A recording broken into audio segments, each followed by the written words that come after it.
ಯಡಿಯೂರಪ್ಪನವ್ರನ್ನ ಜನ್ಮದಿನದಿಂದ ಇವತ್ತು ನಮ್ಮ ಯಡಿಯೂರಪ್ಪ ಅಭಿಮಾನಿ ಬಳಗದವರಿಂದ ರಕ್ತದಾನ ಶಿಬಿರವನ್ನು ಮತ್ತು ರೋಗಿಗಳಿಗೆ ಹಣ್ಣು ಹಂಪಲು ವಿತರಣೆ ಮಾಡುವ ಕಾರ್ಯಕ್ರಮವನ್ನು ಹಮ್ಮಿಕೊಂಡಿದ್ದೀವಿ. ಇವತ್ತು ಯಡಿಯೂರಪ್ಪ ಅಂತ ಹೇಳಿದರೆ ಒಬ್ಬ ಸಮರ್ಥ ನಾಯಕ, ಒಬ್ಬ ಬಹಳ ಒಳ್ಳೆಯ ಮುಖ್ಯಮಂತ್ರಿ ಅನ್ನೋ ಗಡಸು ಅಂದರೆ ಯಡಿಯೂರಪ್ಪನವರು ಪೀರಿಯಡಲ್ಲೇ ತೋರಿಸಿದ್ದು ಮುಖ್ಯಮಂತ್ರಿ ಗಡಸು ಏನು ಅನ್ನೋದನ್ನ.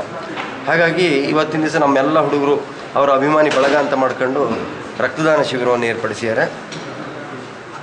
ಅದು ಬೇರೆ ಥರ ಕಾರ್ಯಕ್ರಮಕ್ಕಿಂತ ಈ ರೀತಿ ರಕ್ತದಾನ ಶಿಬಿರ ಮಾಡುವಂಥ ಕಾರ್ಯಕ್ರಮ ಒಳ್ಳೆಯದು ಅನಿಸಿದೆ. ಹಾಗಾಗಿ ಎಲ್ಲ ಅಭಿಮಾನಿ ಬಳಗದವರು ಮತ್ತು ಸಾರ್ವಜನಿಕರು ಸೇರಿಕೊಂಡು ಇವತ್ತಿನ ದಿವಸ ಈ ಕಾರ್ಯಕ್ರಮವನ್ನು ಹಮ್ಮಿಕೊಂಡಿದ್ದಾರೆ. ಅವರಿಗೆ ಎಲ್ಲರಿಗೂ ಒಳ್ಳೆಯದಾಗಲಿ. ಮತ್ತು ಯಡಿಯೂರಪ್ಪನವರು ಮುಂದೆ ನಮ್ಮ ರಾಜ್ಯದ ಮುಖ್ಯಮಂತ್ರಿಯಾಗಿ ಕರ್ನಾಟಕವನ್ನು ಸಮರ್ಥವಾಗಿ ಮುನ್ನಡೆಸುವಂಥ ಒಂದು ನಾಯಕತ್ವ ಅವರಿಗೆ ಬರಲಿ, ಇನ್ನೂ ಹೆಚ್ಚಿನ ಶಕ್ತಿ ಬರಲಿ ಅಂತ ಹೇಳ್ತಾ ನನಗೆ ಅವಕಾಶಕ್ಕಾಗಿ ವಂದಿಸ್ತೀನಿ.